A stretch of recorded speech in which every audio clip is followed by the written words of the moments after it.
What's up guys, it's Mr. SLIN, and today we're going to watch a video together by Pingu, which talks about why TF2 is the best competitive game that nobody plays. And it was a really well put together, well thought out video that kind of walks you through from beginning to end of what makes TF2 cool. It educates people about what competitive TF2 is, why it's hard, what makes it interesting, talks about some of the history of the esport and the people involved, and then kind of wraps it all up together in a nice save TF2 type of moment.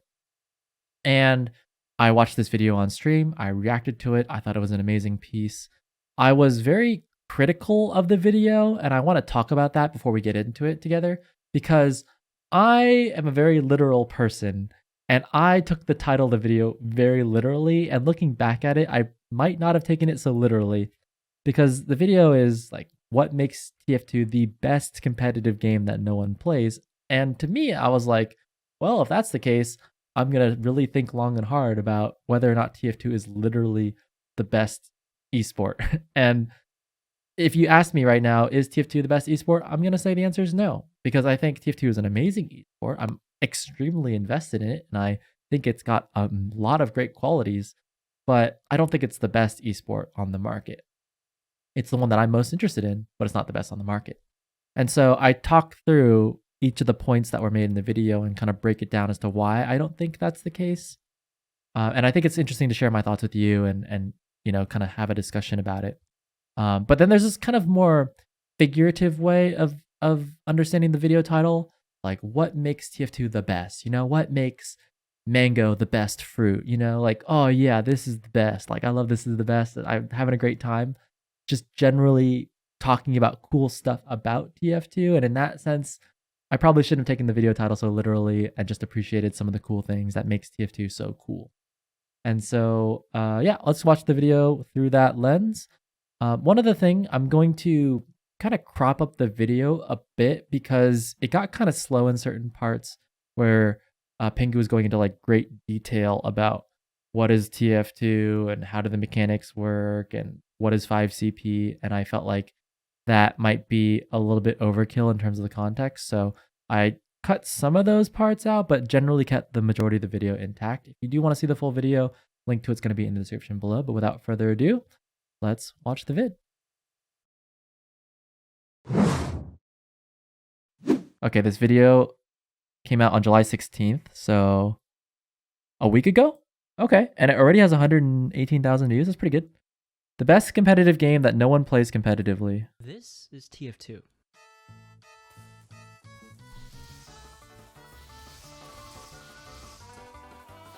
Yeah, this is classic. Exactly. It's a meme game that no one plays competitively. We know that. Yes. Oh, yes. Classic. That's a cheater. 2 in a row? Okay. Okay, with cheaters. It's a meme game with cheaters. This is also TF2. Oh, I like how they have the soothing music. This game. Wait, if you wanted to make this game seem intense, you wouldn't use soothing music though. Nice shot. Solid. Okay. No. That's insane. Oh, Habib. And he got saved by the Uber. That's insane. Okay, these are really good clips. These are good clips. Nice. That's that Mr. SLIN Uber drop right there. Yeah, in the Uber situation. So gonna go in on a big bomb, trying to get yeah, this is good. Gets in that time. Oh, no, he saved. Okay, if you don't know this move, you can like do a B hop and save your crit. That's pretty nuts. That's pretty good. Oh my god! The hot drop! There it is.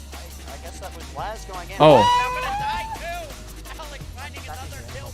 Yeah, Mila needs to force this bomb out. Oh. No, these are some great clips.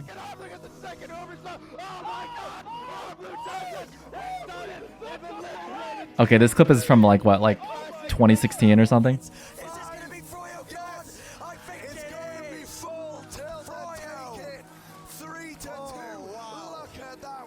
Nice.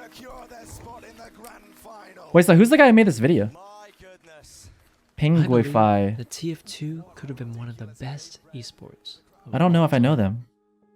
FPS players can mess around, die to ridiculous things, and then run off the game as a casual, chaotic mess. But in that chaos lies one of the most deep and high-skilled FPSs ever created. Nice. There's a handful of factors that make for good esports, but the two main ones are a high skill ceiling and accessibility. Of course, the game must have enough depth to require thousands of hours of practice to reach the top, but it still has to be fun for new players too, or else it's just a matter of time before the game dies out. Games like League, CS, Fortnite, and Rocket League can all be enjoyed casually without being that good, but it can also take a lifetime to master. Right. So let's talk about TF2's skill ceiling. That's one of the things about TF2 is that there's like tons of depth in the game. So yeah, I mean, it's really easy to pick up and play, but it's also extremely difficult to get good at. So that is one of the things that's strong about the game, is that you have so much like depth for each of the classes. I love Quake. It's the OG FPS and requires such a diverse set of skills to be the best player on any given server. I don't know how you can play Rocket League casually. Types of aiming That's true. And it's still alive today because of the depth of skill that it offers. TF2 actually started as a Quake mod. It stresses many of the same aiming fundamentals and demands an equally deep understanding of movement. But TF2 is on the Source engine, the engine that powers modes like B-Hop, Surf, KZ, yeah, that's other movement disciplines. I love that they brought surfing to TF2. Thousands of hours to. But here's my hot take for you. TF2 is the most practical and skillful application of Source engine movement ever.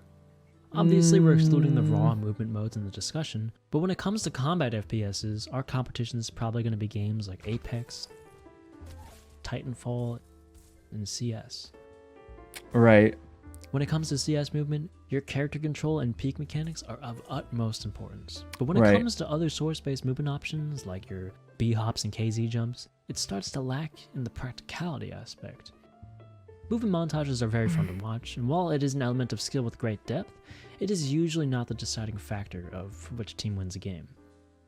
I don't know if I agree. Like, I get the point that they're trying to make, which is that TF2's movement is really insane and fun, which it is, with the sticky jumping and the rocket jumping and all that.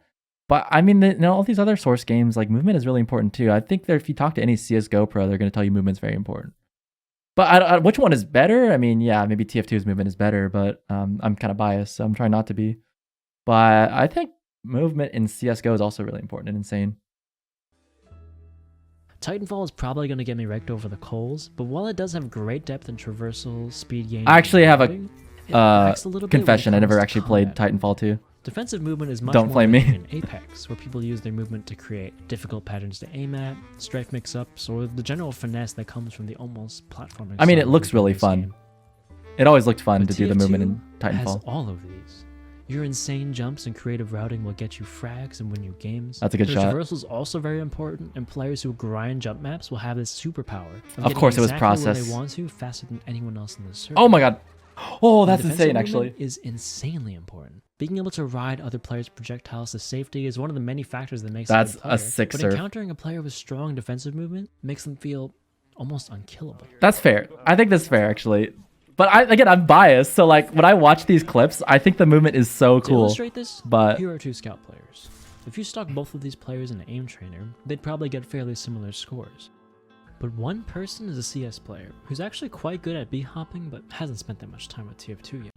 okay, one of the main problems of TF2 though is that the skill ceiling is so high that like these things that people are doing in these clips, you'll literally never be able to do it as a casual player. Whereas in CSGO, if you watch a pro player, you watch it and you're like, oh damn, that was really insane. But somehow in your mind, you think you might be able to kind of do it. Whereas like most people don't want to be sitting in a DM server or like doing jump maps for like tens of hours just to be able to do a basic rocket jump. And that's where I feel like TF2 loses out, is that The other games are much easier to pick up and play it competitively. Whereas like TF2, you have to like learn rollouts and stuff. It's just gonna be really like the skill ceiling to get into TF2 is so high because this movement is so insane. Yeah. And the other is a TF2 veteran who's had world records in surf, b-hop, and rocket jumping, played multiple seasons at the highest level, and is a master of deceptive movement. See if you can identify who is who.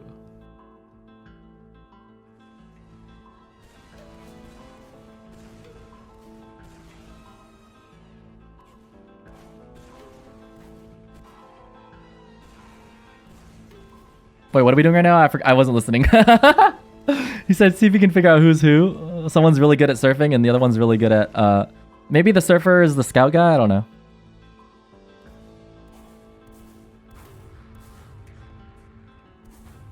What are we looking for right now? Wait, let me play it back. I completely zoned out. Which of these players has 15,000 hours in movement? I don't know. Well, the scout is kind of like... Oh wait, they switch positions now. Yeah, this scout's actually air strafing. Right. Okay, so the blue player is the more skilled one. Yeah.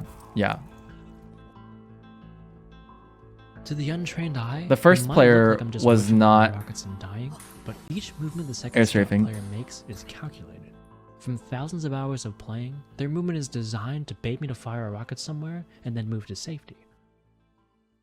It's actually really hard to be a good scout in MG. Like Quake and TF2 feature this lost art of footsies in FPSs. Footsies is a concept in fighting games relating to the mid-range, where both players are feeling out the opponent, trying to do as much damage as they can while taking as little as possible, all while looking for any opening the opponent gives you. This is usually a spacing game, where you have to understand what ranges put you in danger of your opponent's options. The flow of a fight in a high TTK game is fairly similar. You constantly have to think about varying the range of your approach and making your movement difficult to read, and simultaneously look for that opening to go for the kill. That's some good movement. While this is mostly applicable to controlled 1v1s, the movement fundamentals you pick up become ingrained in muscle memory and can let you stay alive longer in any given fight. Nice airstream. But okay, that's enough rambling about dodging. What about traversal? How high is the skill ceiling for rocket jumping or sticky jumping? I'll introduce players to TF2, and after I tell them, oh, to rocket jump, you hit... Okay, I don't know who this YouTuber is, but they know a good amount about the game. And I'm pretty impressed with like the clips that they were able to grab and put into this. Like they're actually... Like I'm enjoying watching the clips sometimes more than listening to the commentary because the clips are actually really fun. Yeah, I have my own gripes with TF2, but I think they're making some good points, which is that like in Quake and all these other competitive games, like there is a lot of skill involved, and that's what makes it fun. Crouch, jump, and fire a rocket at the same time. They think that's all there is to know. You can either rocket jump or you can't. I have about 2.7k hours in the game, and maybe 100 to 200 of those were dedicated. I actually think that a lot of people understand that TF2 is a mechanically challenging game, though. Like, there's a lot of people out there who think that TF2 is a game for casuals, which it is. I think it's designed for casuals. It's like originally intended for casuals. But there's also a lot of people who understand that TF2 has really intense movement and mechanics and rocket jumping and sticky jumping, and that it's really hard. So I don't think there's a shortage of people who appreciate the difficulty of TF2. I think there's a shortage of people who think that high-level TF2 is fun. I think that's the gap. So hopefully they talk about that later in the video. Specifically to rocket jumping. But I am not even close to being half as good as the best jumpers. The engine was accidentally created to be perfectly deep with movement. There are so many little quirks and things you can abuse that a developer would never. Also, they're showing these clips of people abusing it to prove this point of movement. Give the movement an added layer of depth that you just don't see in other games. But you don't do any of this in competitive. Understanding something like smoothness can make your jumps take you farther than even a top jumper. I mean, yes, you do this in competitive, Understanding how to gain but speed can let you dodge air shots you'd otherwise just have to take. You can have thousands of hours just grinding movement mechanics and still not have them all fully mastered. But that to me is beautiful. While maybe I could beat a movement player in a 1v1, watching them play the game breaks my brain. How is it possible that I could have this much time in game, but every single jump they do just gets a little bit more distance and speed than mine? How can they make every line they do last longer and go further than mine? Right. And the way this is expressed in a competitive game is incredible. There are players like Guy who focus more on their deathmatching skill, taking much more healing but output a ton of damage to protect their medic. Then there's players like Jay, You can strike at the smallest of opportunities with his perfect movement skill, coming up with a jump no one has ever done before, and change the course of a game with a These are great split-second clips. decision. These are great clips. I have always loved expression in games, where a game allows for so much depth and freedom that you can watch someone play the game and know who it is without seeing their name. You can see the style of the way they move, aim, or make decisions. People often lodge the complaint against games like TF2 or Melee, where every game people are using the same characters or the same classes. But to me, that's not a bad thing. It's a testament to the depth that each character has. The fact that you can have two people playing the same class but have it be played in a completely different style is something to be commended. TF2 is one of the few hero shooters that's much more about the player than the character when it comes.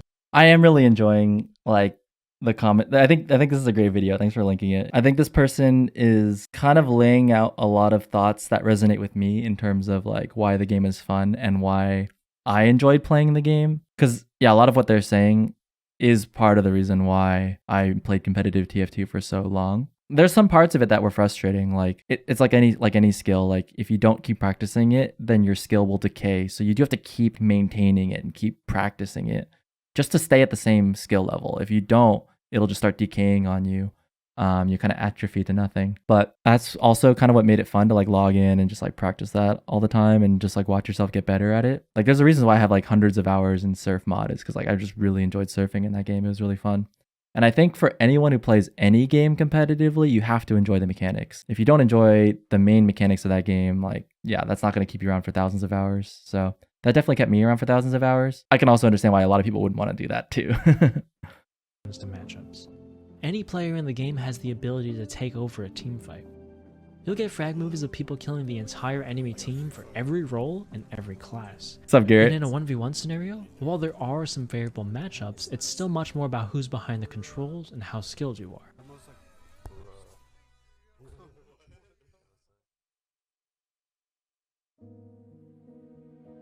But skilled movement is only half of what makes a good movement shooter. What is the aim like? In TF2, because the time to kill is relatively high and the scout has a lower HP pool than other competitive classes, this means you have to be able to hit the center of mass of your target consistently. It still doesn't sound that hard, but it actually becomes fairly difficult when you factor in your own movement and how you have to react to enemies launching you in the air.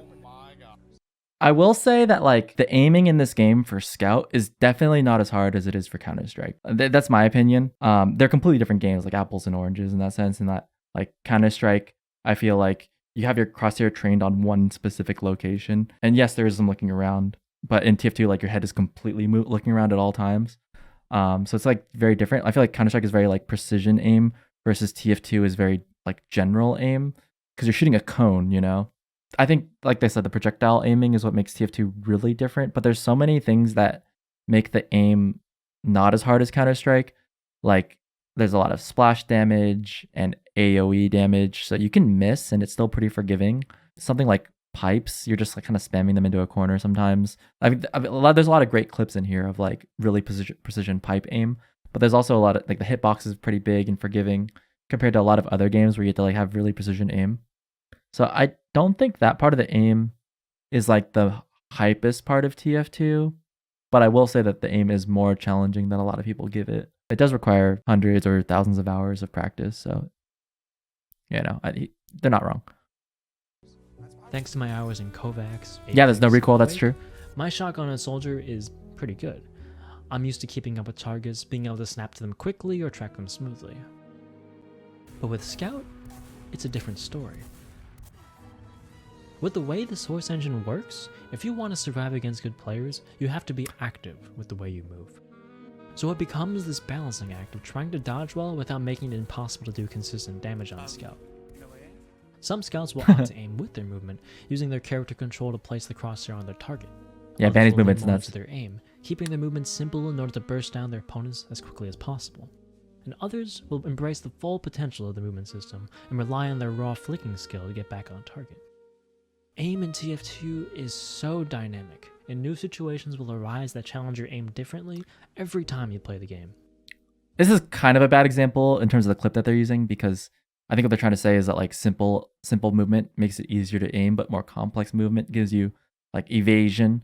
but then it makes it harder to aim. But then in both of the clips, like they're using it as an Ubered scout, which obviously you're invincible, so you're not gonna have a really good movement because you're trying to focus on your aim since you're invincible. For projectile aim, it speaks for itself. It's hard to find a game with kills as satisfying as a good air shot in TF2. Oh. But a lot of these are like edge cases. Like a lot of these are anomalies. Much as I can gush endlessly about how great TF2's mechanics are. Like you can get really consistent about air shotting, but still a lot of the times it's like it's not a high percentage shot. You're gonna miss the majority of air shots that you go for. It is still a team game. Instead of something like defuse or payload, where you have defined roles of defending and attacking, it's a more dynamic mode, where you have to decide if the advantages you've gained are enough to warrant going on the offensive, or if it's better to hunker down and try to get the other team to make a mistake. Okay, I actually don't know Overwatch well enough to know if 5CP is more dynamic than Overwatch's game modes. Does anyone here have a strong opinion on it? I think, yeah, there are some really dynamic aspects of 5CP in terms of like momentum, because there's mid-fight, and then there's like capturing a point and then rolling that into the next point, or like getting pushed back. But there's also a lot of stalemates in 5CP as well, and that's like flaws to 5CP. But I think generally speaking, 5CP is a fun game mode. King of the Hill has a lot of like dynamicness to it, which I think is fun, but generally not as fun to play as 5CP. But I don't have enough experience playing Overwatch to know if it's as dynamic. But I think one thing that other competitive games that have that's a strength is that, like if I compare to Counter-Strike, for example, you can't really stalemate in Counter-Strike in the same way that you can stalemate in 5CP. Mistake. It becomes this back and forth tug of war, where one moment you'll be in the perfect position to win the round, and the next you're scrambling to get your defense together to defend your own last point. It all sounds fairly basic, but let's take a look at the comms in a mid-fight. I'm gonna get fast rolleted on for sure. I'm gonna insta-go scout this mid. If they go on you, we'll just land on them. Demos top right. Soldier in their side. Elbow. I'm up there. Soldier on point. Both soldiers I'm on very side. low. They're just gonna ship me down any arrow. Yeah, could make some better. We're good, we're good. Big door. I'm in their big door. Okay, they're all passive by this side. Soldier in. They're double high bombing. I'm in Should short. hit there? One's on our side. Very Good. low. So he's so weak on the ground. Them on the right Where? side. Right side? Can you bomb? They're drop. Yeah. Nice. Oh, I'm dead. Got scout. Demo's dead. Fine, I'm Got done. I packed. can choke scout. They're choking. There's like a lot of chaos too, if you think about it. Enough to chase. Nope, Yeah. I'm 50. Okay, they're in lobby. They're gone. Like, yeah, there's a lot of good communication happening there, but there's also a lot of chaos. And because there's 6 players on a team, everyone has only partial information. So you're forced to kind of like, there's no mini map either. So you have to talk to each other in terms of trying to figure out where everything is. And like, you know, people are confused, right? It's like, oh, wait, there's a soldier hurt on the ground. It's like, oh, where? I don't even know where he is. And like, you're trying to figure it out. It's a little bit chaotic. By playing so much of the game, TF2 players have trained their brains to be able to hold more information in working memory at any given time. You have to be able to parse through the comms of 5 other people talking simultaneously and pick out the information that's relevant to you. And you do this while keeping track of the 11 Right, we're saying the players same on thing. server. Where they are, what their HP is like, predicting what they might That's true, there's no do, health and figuring bars out what your in the team can game. do, all while making sure your aim and movement is on point. There are only a handful of players in the world who can be a true main caller, able to handle the overarching strategy of the team while juggling all of these other responsibilities. But the people who can do it end up being some of the best to ever play the game. I think that's what makes TF2 cool, but I also don't think that's unique to TF2. Like any team game that you play, there's just fewer people who can main call. You know, it's really difficult to play and main call at the same time. But like almost every game that I've ever seen play competitively, not many people can main call. But I don't think that's something unique to TF2. It is something that makes TF2 cool. But When a friend of mine from CS first watched Benny play TF2, he said, "It's crazy to me that this guy is the best player in the game. Because when you watch him, he doesn't look like a god of death that mows down everyone in his path. There are other players out there who have..." I just want to say that like the reason why I'm talking so critically about this guy's points and this video is because they're arguing that TF2 is the best competitive game that nobody plays competitively. And I don't know if I agree. Even as someone who like loves TF2, it's like my favorite game of all time. I've put like 10,000 hours into it, whatever. I don't know if it's the best competitive game. I agree that it's a great competitive game. I think it's a fun competitive game. I just don't know if it's the best. And like one of the criteria for me that makes something the best is how many people can enjoy it. Like, if there's something that only a few people can enjoy, then that doesn't necessarily make it the best for me. Like, to me, like, the best is something that everybody can enjoy. And I think there's a lot of other games that do the same thing that TF2 does, but better. And that's why I'm kind of like nitpicking at this. It's because, yes, for example, like this game has insane aim, but there's like a million other games that require insane aim. Or yes, this game has cool movement, but also other games that require good movement and main calling. Yes, other games have main calling too. So it's not like, I don't know if that makes TF2 the best. You have better aim and movement than Banny, but there's basically no one questioning the fact that Banny is the best TF2 player of all time. Banny is like the simple of TF2. He's been playing since the beginning of time itself, has an ungodly amount of hours in game, and almost everyone can agree on their GOAT status. Banny's the get best. Brought up in a conversation about who has the best mechanics, rarely does anyone place them at the top of the list. They're the best because they're unstoppably consistent, and they play the game perfectly. They understand the game at a deeper level than anyone else in history. Banny started his career as a demo man back in 2009. 1 year later, he was fighting for first place in the entire league. I feel like this video is coming across as more of an appreciation of TF2 than it is making like really solid points for why this game is the best. Like he's even saying it here, like, hey, Banny's the GOAT.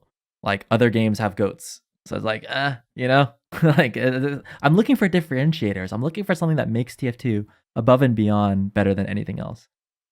His rival team, Classic Mixup, featured players you might know, like Seagull and Harpy. These teams were perfectly matched for each other.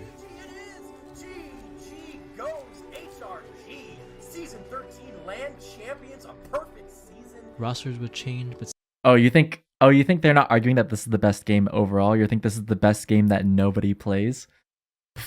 What an obscure category, though. Like, if that's the argument that they're trying to make, is like, let's look at all the games that nobody plays, and then let's figure out which one of those is the best.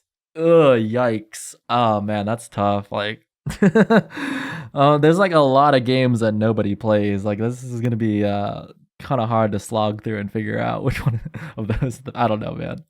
season after season, they keep meeting in the grand finals. That is it. That is the championship to Classic Mixup, the first undefeated team in ESEA TF2 history to not drop a map. And they went back and forth, trading LAN titles for 13 seasons. Go out. The season 16 LAN, Justin, are gonna go. It's gonna go to 4G Froyo Tech. But in season 17, Decimates on the point, and that is a 5-0. Oh goodness, that'll do it right there, folks. Ladies and gents, tonight, for the first time, I think I was at this LAN. since season 8, I believe it was, we have a grand finals where No. there's Wait, was not that? the platinum I feel like I was at that LAN. rivalry, so elevate. Mixup was starting to falter. Like, team dig that my knocked them in photos third out. place would go on to become the second best team in TF2 for a long time afterwards. But what happened to Mixup?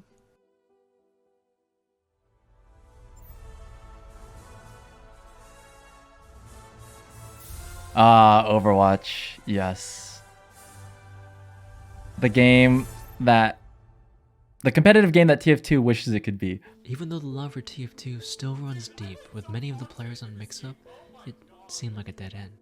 They put thousands of hours into honing their skills and improving as a team, but even though the skill ceiling kept getting pushed higher and higher, the game wasn't growing competitively. Oof, this is a brutal chart. Let's see this. Okay, season 10 through season 24 of ESEA. Versus season 5 through season 21 of UGC. And it peaked in season 14 of ESEA. Let's see, when was that? ESEA season 14 was 2013. Oof. So the peak of this game competitively was 2014 and again in 2015. And then from there, it was all downhill. Yikes. Well, when did Overwatch come out? Overwatch came out in 2016. So this is 2013. This is like 2014, 2015, and then it dropped. So basically right here is when Overwatch started killing off the competitive TF2 scene. And you can see that ESEA stayed pretty flat, actually. because the diehards of the game, like the top players, it's pretty stable, but it's the casual competitive players. It's the people who don't play this game for a prize pool, who are somewhat invested in the game, but not like so invested in the game. Like that's what really started losing interest. Those people went over to play Overwatch. But I think also the other thing about ESEA, the reason why it doesn't really peak is because there's only so many divisions, because there were a handful of divisions basically, and so there's only so many teams that would even, this is a pay to play league. You'd pay to sign up and play ESEA versus UGC, which is a free to play league. Yeah. I think the people, in my hypothesis, the people that were playing UGC were playing it because there was no real competitive matchmaking, and so this is the only place you could play competitively. Whereas ESEA, you're paying for the game here. It's a whole different level of taking the game seriously. So these people in the green line, these people are all super dedicated. For Season 18, ESEA announced that there will be no more TF2 LAN events. Oh, that was pretty brutal too. Yeah, when they canceled LAN, that was a big blow for the super top end competitive players that were trying to like fly to events and see their friends. Like, yeah, that was brutal. Most of the top players decided it was time to call it quits and try to chase an esports career in Overwatch, a game that would give back more for the time they put into it. $2,000. Oof. This was just the beginning. $2,000 for winning. After mix-up dissolved, the world championship became a monster. They were a super team that was winning regular seasons and international events alike and seemed untouchable. By the way, it was $2,000, or it's like 2,500 euro, which was like, maybe $4 or $5,000 at the time. You had to split that 6 ways. So you had to like, you only get like $900 for winning. And that doesn't even cover the cost of flying to Europe. That's bonkers that this even happened. But in Season 20,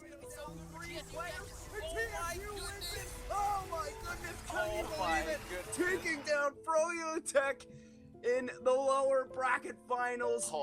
Literally the end of a dynasty. TSU doing the unthinkable and beating Froyotech in a golden cap overtime. Third and final map. Froyotech got an uncharacteristic 3rd place. With that loss, the whole of Froyotech felt like now was a good time to take a break from the game, happy with their achievements and willing to step back. Banny did not share this sentiment. Nothing other than 1st place could satisfy him anymore. So he had to come up with a plan. Rebuild. So those guys haven't been following the new Froyotech roster. Holy shit, it's my voice. Not the same as last season's. All the players that were supposedly, playing on that 2-time world champion team have kind of gone away, and Banny picked up some new players for his team. I don't think they're going to try and win and fight this season. I think they're just going to try and go out there, put their best effort, and it's a building season for the next season, right? The whole way the team ended kind of left a bad taste in my True. mouth. People that didn't want to practice, people that just had that mentality where they thought they were the best. They thought that they just would get free wins because they used to win, So I was kind of over that whole thing. I wanted to play with people that were going to practice a lot. I like building teams with underdogs. It's something I've done in the past, so. This was like a really difficult situation. Like, if you had to choose, would you rather pick people who were really good at the game but weren't going to log in and practice? Like, are you familiar with this concept in World of Warcraft called raid logging? It's like you just only log in once a week and play the raid, then you log off and don't do anything else. Like, that's a real bummer if you're like, if the same thing happens in TF2, basically you log in, only play the match, and then log off. Like that's not what you really want. You want like a team, like especially for someone like Banny who plays 7 days a week, 3 hours a day. Like you're gonna want people that you can log in and like strategize with and practice strats and scrim and like get better at the game. People who are really invested, and it can take time to like recruit people who are like genuinely interested in getting better at the game, and then building those players up and teaching them what you know. And that's just like a really that's a lot of effort that you don't really have to do. And then the payoff for that is like so low because there's not really much incentive to play competitively. So when you could just go play Overwatch instead, and there's like esports, and then Blizzard's putting in money into the game, and it's like you have all these years of experience playing a game that's kind of similar to Overwatch. You could just go over there and just dominate. So I can understand the appeal of a lot of people just like bailing out on TF2 during this time and just like going over to Overwatch. It makes a lot of sense. Thanks to Banny's extensive experience and ability to lead a team, he's able to take players with high potential and allowed them to flourish. That's true. Yeah, I kind of agree with you, Mike Spam. Like, you do want to pick up players who are more interested and invested in the game because they can put in the hours and grind and get better, compared to these kind of washed up players that aren't really trying anymore. And so it can be hard to like cut those players from your team, but sometimes you have to do that. Despite almost no one on the roster having won a season before, this team had nothing but first place as the goal. The team to beat was Ascent. This is the team that beat Mix-Up and ended their career, and the team that took first place last season. They fielded the same roster as the previous season, and seemed like the favorites to win again. Ronan, take the first nap. Is that me again? Yeah, they just put the pedal to the metal and just didn't. Is that Kurt? Is that Truck? Have an answer. Oh damn. Their counter aggression again has just been so on point in every single game this season. Yo, I miss and Truck, it doesn't man. seem like anybody can match up against them. They just are leagues Good dude. ahead of everybody. Love Truck. At this point, and Tech has got themselves into the grand finals where they face off against Ronan, who's been really asserting their dominance throughout Invite this season. Wait. Yeah, definitely. I've lost the During plot of this regular video, man. I've completely lost the plot of the video. Like, where are we going? What are they even arguing anymore? Like, are they? I feel like the video started out so strong, trying to explain why TF2 was cool, and they're using all these really cool clips, and it was like really inspiring. I was really inspired for a second. I was like, oh my god, this is so cool. Air shots, like movement, like the strafing, like, and then like, what happened to this video, man? Like. we're just talking about esports. Okay. All right. I guess I'm kind of getting it. They're trying to talk about why the esports part of this is really cool. All right. I'm just completely forgot about that. That's exactly right. This video became a TF2 history video. Exactly. Season, Ronan only dropped one map, and it was to Froyotech back on Viaduct in week 2. But they've won every other map since that. So Ronan's looking really unstoppable this season, and a lot of people are looking at Ronan as the team to beat in this tournament here. And Froyotech is a team that did finish the season in the second seed. So weird listening to my own voice. You know, pretty good record, and they're 2-1 here in the playoffs. But I think for Froyotech, their team definitely doesn't look as strong as Ronan's. There's some really good memories here, by the way. From across the mid, no one's really getting aggressive. Finally, Free State comes in, and now Patty's gonna come in from Big Door as well. Get a lot of damage onto Rando, who's sitting at 1 health. Rando and Shrugger both out of it. Looks like Froyotech is going to take our first mid here. Froyotech, but they on the point. Patty takes down Shrugger. It's a 2-0. It's got like a big saw. He did get it off. Dude, by the way, I used to catch so much crap from people watching these casts because I was always like getting really hyped when Froyotech was winning. I was always like, oh my god, Froyotech is winning. But then people would be like, you're so biased. Like, you're always rooting for Froyotech secretly. Oh my god, I used to catch so much flack for it. But the thing is, like, it was really hyped to me that Froyotech was actually putting together these matches and winning. But couldn't get back to the fight. This is the back cap there for Free State is going to convert the round for Froyotech. So two frags as well. That is going to be map 1 over. So Froyotech taking it 5-2 in a map that not many people expected Froyotech to take, but in the end they come out. I think it's really difficult to watch these matches and like, okay, I have so much context on these matches. Like, I freaking casted these matches.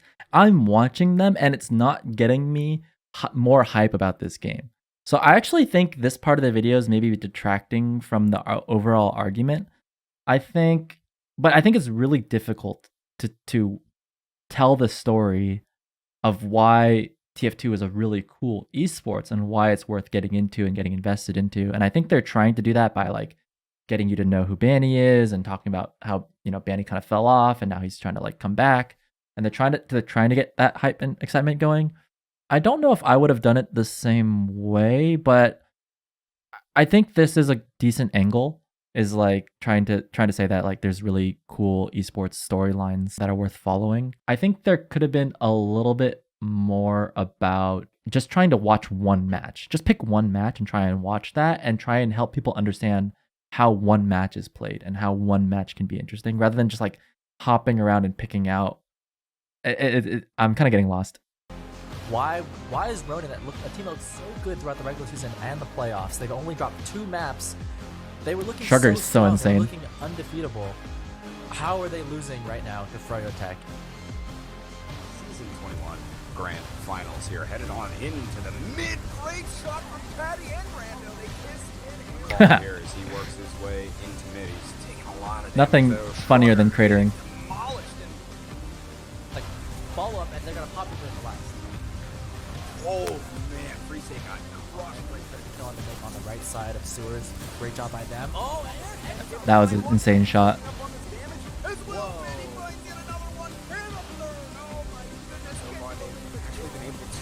Find Ninja Nick. They're getting a couple of frags, but Freyo's coming out on top of the fight here. It's only Podonsky left. That might be it, folks. Clockwork is all the way back there as well. On second, they are closing in onto the point to take a 2-round lead, which would ultimately secure the match for them. Oh my goodness, that is going to be 4-2 for Froyotech. And with Ronin got their fame for a season, but it's Froyotech right back on top, man. But what a series. What a series. I mean, it was, 4 straight maps for Froyotech, but it didn't feel that way. It was a close game overall here. But also, a lot of these guys the first time, even in the grand finals, let alone winning the whole thing, it's super cool for them. That's true. Make the clean sweep. That's true. If you look at the rosters on the left, like a lot of these guys, they were unheard of at the time. Like people didn't know who Free State was. People didn't know who Muma was. These guys on the other team had been playing for years at that point. Even like a name like Patty wasn't really well known until later on. So like you had your rocks, you had Clockwork and Banny, but then you have these people who've been playing Invite, but they were just like hadn't been on a top 2 team before. So. Winning 4-0 across these 2 best-of-3s, coming out of the lower brackets and taking down Ronin, the defending champions. Now there's a new victor here in North America. Several of Ascent's players stuck around for many seasons after this, but never again were they able to beat Froyotech. That's true. They could have any season where Froyo was Well, I think playing, the reason why you're hearing my voice so much is because like I did a lot of the casting during these years, and they're trying to do a North American story focused on Banny. So it was just a fight for second place. But in 2021, Here comes the bombs. Oh, Mirror Man is so weak. 43 HP. Gonna ask for an arrow, but they're trying to launch it. I remember this match. What? How do you do that with 2 seconds left in a grand This match was final? nuts. It's just a sack way for you, but hey, This match was like one of the first times in like years that Froyotech actually lost a grand finals, which was pretty insane. And like look at WG's roster. Like a lot of these guys you just hadn't heard of, like artists, like Brand Slam, like who are these people? Like this is pretty cool. The kills. There's 3 left alive on the side of Froyotech. One of them being a medic who can't frag, and it's just Mirror Man able to apply the damage. A lot of them weak though, but he will eventually fall. And this was quite the match. But Witness Gaming come off and are your Season 6 Invite champions. This is gonna be this is one for the history books. That's I think. definitely one for the history books. Yeah, we'll have to see back. I don't know, man. There are so many esports that have stories like this. Like, I remember watching Heroes of the Storm, and Heroes of the Storm is such a crap esport. Like, it's so bad. But the people who play Heroes of the Storm really loved it. There were some people that were only playing Heroes of the Storm for the money, but there were a lot of people who played that game who genuinely enjoyed that game. And I don't know, if I was in the Heroes of the Storm community, I could put together a video that describes how Heroes of the Storm is the best, and like kind of have these kinds of esports clips. And with someone with no context about Heroes of the Storm, you could be like, oh yeah, I can kind of see why that's cool. And I feel like that's the vibe I'm getting from this, is like I'm not really seeing why TF2 is the best from watching these clips. So I think the argument is not super strong. Back to the drawing board for Froyotech. Man, it feels such a bummer to like crap on TF2 so much watching this video, because I would love to have watched this and been like, oh yeah, you're right, TF2 is the best. Oh man, it really is. There's so much skill, and the esports stories are all the best. And when I think of my favorite esports stories, I think of all the really petty drama. That's my favorite part of the esports stories, man. Like there was an ESCA LAN that that TLR like stole the trophy, and then he's like hiding it, And then like the teammate's like, yo, dude, what'd you do with the trophy? And he's like, what trophy? There's stuff like that. Like I like those are the esports stories that I think are the funniest. But that's just me, man. That's just because I'm part of TF2. So Like, I'm curious to see where they go from here. This is uncharted territory. That was the first time Froyo's lost the regular season in 6 I guess I wouldn't. years. If I was trying to introduce TF2 to other people who had never heard of TF2 before, I probably wouldn't tell the TLR trophy stealing story. Oh my Some of these god. players are relatively new to the top level. They've been together for a few seasons, but only a fraction of the time that Benny's been playing. All the Yeah. new faces continue the grind in this 15-year-old game to try and best him. But why? Is the prize pool difference that big? No. Prize pools can get you a nice new mouse or a few weeks of meals. It's a pure love of the game. There is no other game like TF2. and there That shot's probably awesome. Never will be again. Other hero shooters lack those Quake roots that make TF2's combat so viscerally satisfying, and other AFPSs aren't able to attract new or casual players in the same way that TF2 does. Even as a casual game, TF2 is an outlier. People have tens of thousands of hours in the game without ever touching competitive, because True. there's That's really true. nothing else like it. That's true. So if it's both accessible and skillful, why doesn't anyone play competitively? Okay, this is the Well, actual when you boot up important Valorant part and of the play video. an unranked game, it's basically the same experience as what top professionals are playing, obviously with more chaos and less average skill, but you get the idea. The same thing can be said about all the other great esports I mentioned at the start of the video. TF2 is not like that. Casual players don't even like the existence of competitive. Part of it is the huge skill gap that TF2 has, but it's also because the in-game competitive system almost ruined the game. There are plenty of videos outlining just how bad the Meet Your Match update was, but The competitive mode that they added into the game is full of hackers, has the wrong rules, and is just a horrible experience with no MMR. It's horrific. It's the worst. Right. Yeah, the Meet Your Match update was I had so much hope for it. I really wanted it to work, and then it didn't, and that was really sad. That was like truly sad. And there's no recovering from a failed launch like that, which is a real bummer. But to me, when you look at these other esports that they're showing, I just think about how much easier it is to watch those other esports. I mean, the main thing I was complaining about when I was watching this video is, and it sucks because I was casting a lot of that, but like, it's really hard to watch competitive TF2. It's really hard to figure out what's going on. I recently watched like a Rocket League esports recap type video that was very similar to this. And it's so easy to watch Rocket League because it's freaking car soccer and there's only 6 players on the field. It's really easy to just watch the ball and watch where it's going. It's just as easy to watch Rocket League as it is to watch basketball on television. It's like super easy to watch. And it's cool to like see the stories. And I don't think that like high skill caps are necessarily what makes an esport good. Like every sport, every esport I can think of has high skill caps. And I think about a lot of the failed esports from like the early 2000s. I'm thinking, yeah, Quake was a good example. StarCraft was super hard. I'm just thinking about these esports that the barrier to entry is so high that people just look at it and they say to themselves, man, I shouldn't even try that game. It looks too hard. Whereas like I think one of the things about Super Smash Brothers, yeah, there's a lot of tech in that game that's really difficult, but at least everyone can kind of play it and understand it. I think Rocket League's another game that's kind of like that. Although there are things that when I watch people play Rocket League, I'm like, dude, I'm never going to be able to jump off the ceiling and hit the ball like that. That's insane. But yeah, TF2 is like, it's really hard to get into it. And it's really hard to watch it. It's like the double whammy. Hard to get into, hard to watch. And that just makes it so rough. The game designers these days have a lot more figured out in terms of like making a game fun to play, fun to watch, fun, easy to get into, but then still offering that high skill ceiling where there's room to grow and get better. Because if the skill ceiling's too low, you're not going to put thousands of hours into the game. But I have to be able to watch it and think to myself, man, that's really cool. I want to get into that. And there were some really cool like clips in here of great TF2 shots, great TF2 movement that I found inspiring. But yeah, I don't particularly watch any of these matches and think to myself, wow, I should really get into that. That's just me. Maybe I'm just like jaded. I have too many hours in this game. It's horrific. It's the worst competitive matchmaking in any game ever. To this day, 6 years later, the in-game competitive mode is still in that state.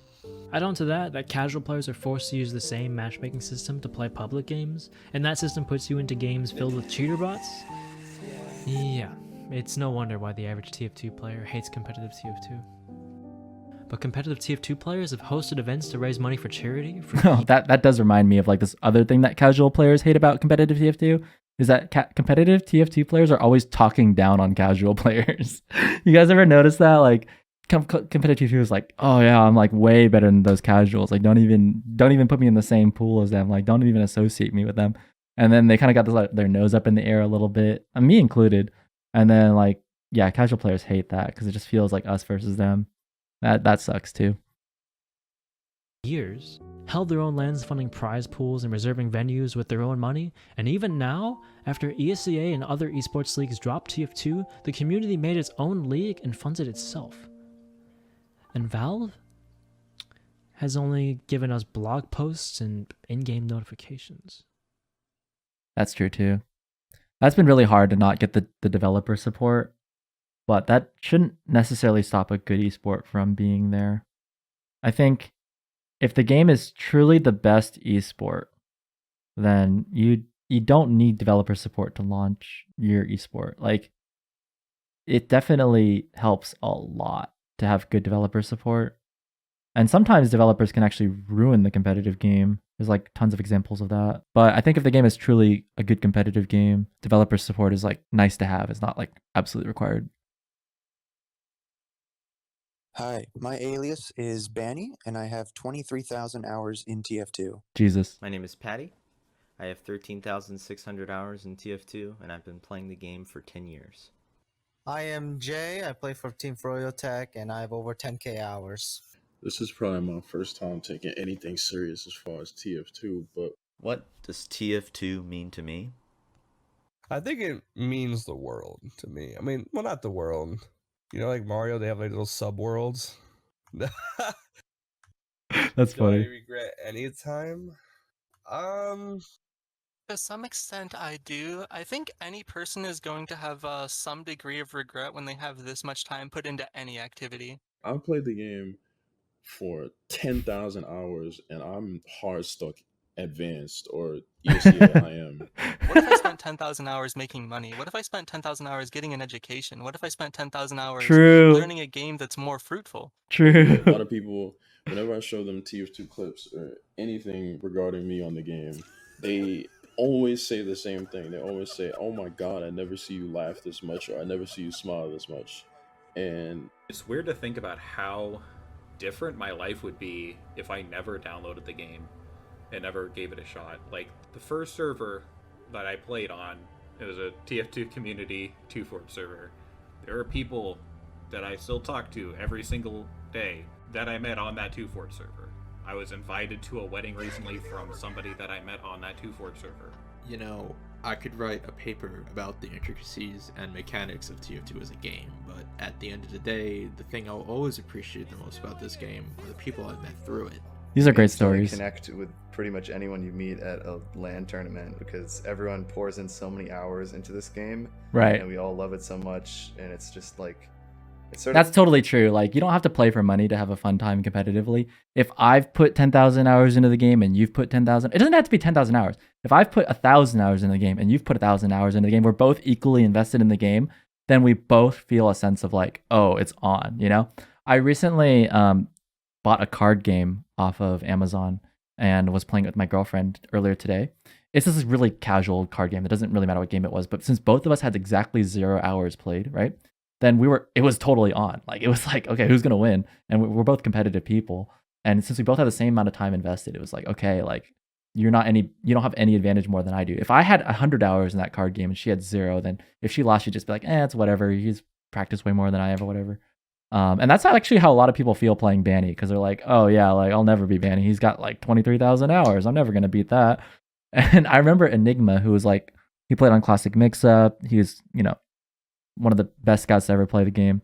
And he was always like, yeah, like, I have so many hours in this game that no one's ever going to catch up to me. And it's like impossible for them to beat me.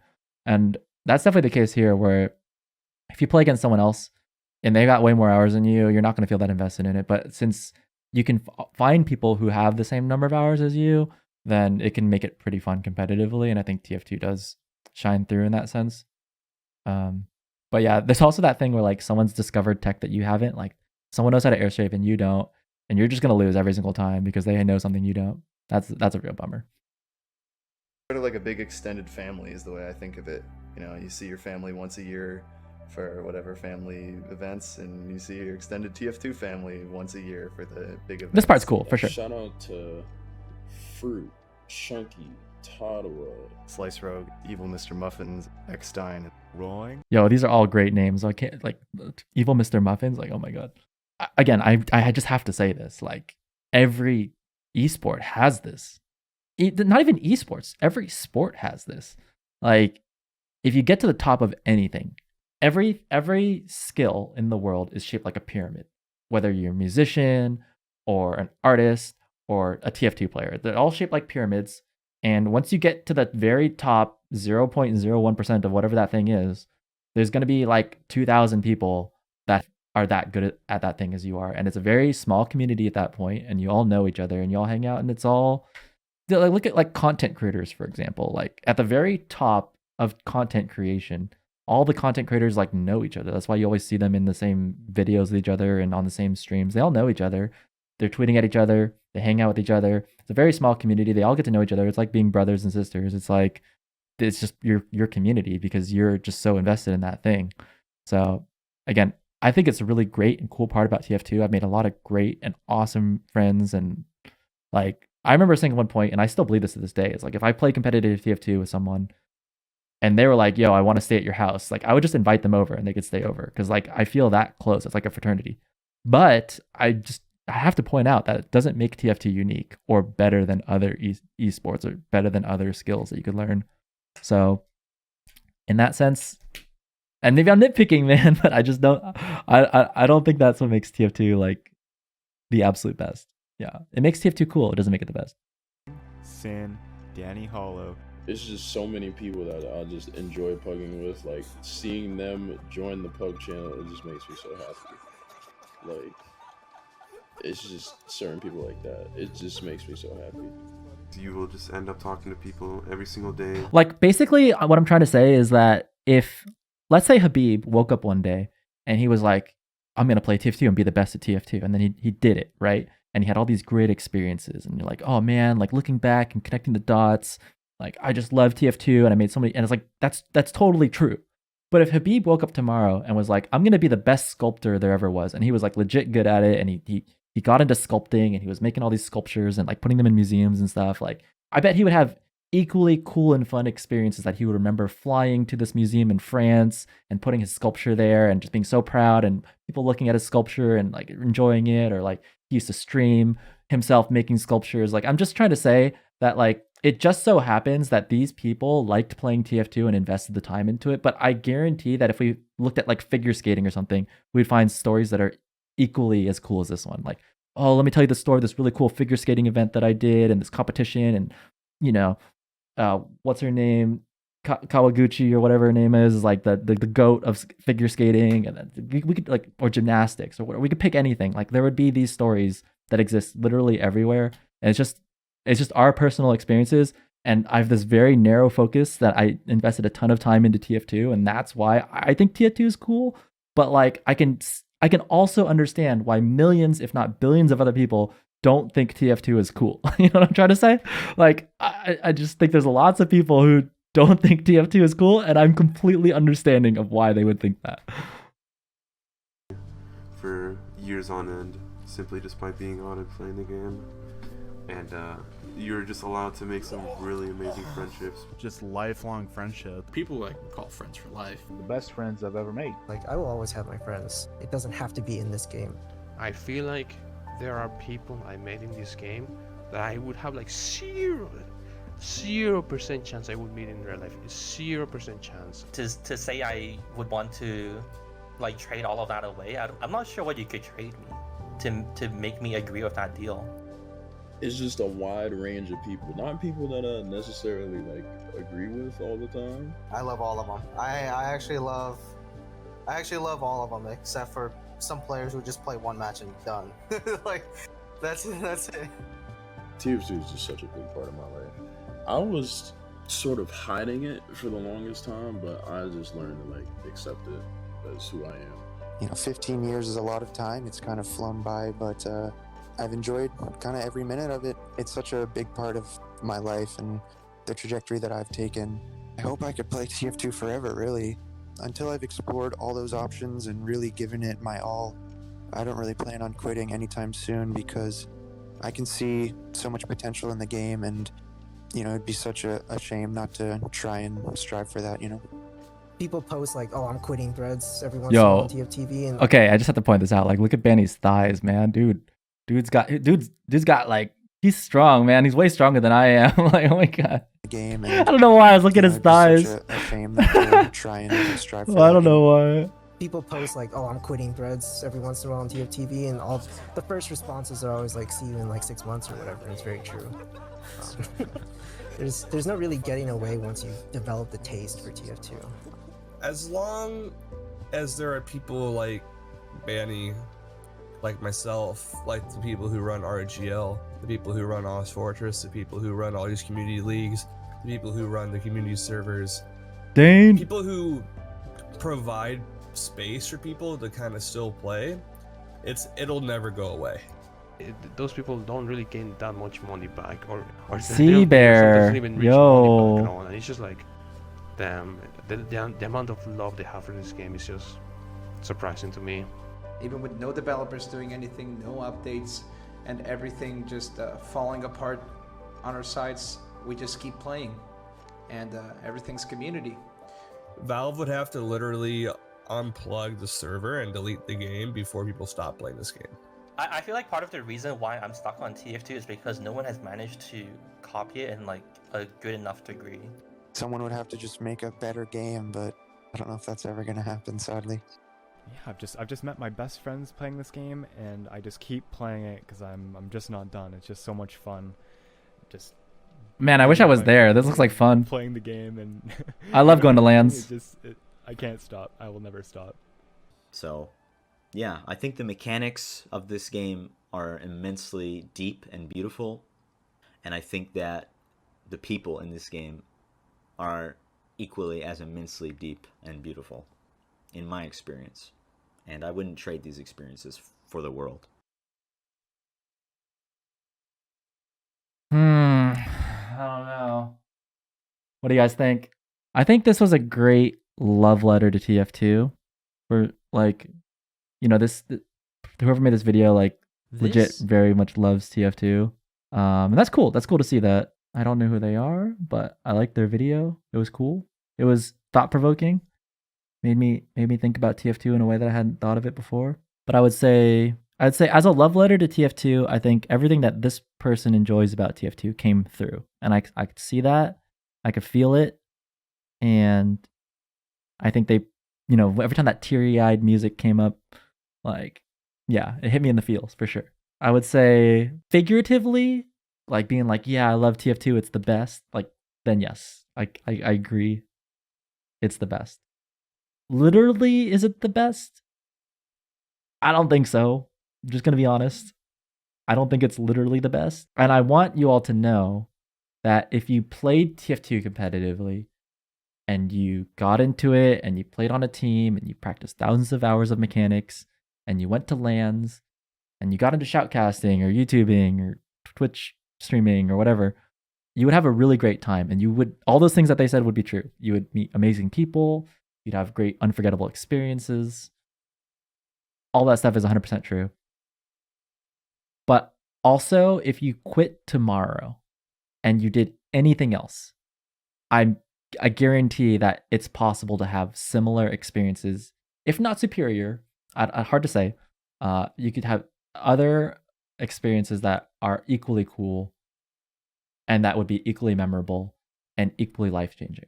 If tomorrow, like, I used a lot of examples of skills, but even if it wasn't a skill, even if you just decided, I'm going to go to Africa tomorrow and, like, journey through the safari or help homeless people or this, like, literally anything. I think this is just like how humans feel about life. Like, I just think that we would all be able to find something that feels really good. And in that sense, we'd all be able to look back on that and say, yeah, that was the best, or like, that was amazing. I think this was like a cool celebration of something that this person finds is the best. Brought back a lot of good memories for me. But I don't think it's the end all be all. Yeah. What do you guys want to do? I guess since I'm already streaming TF2, why don't we just stream some TF2? We can talk more about TF2.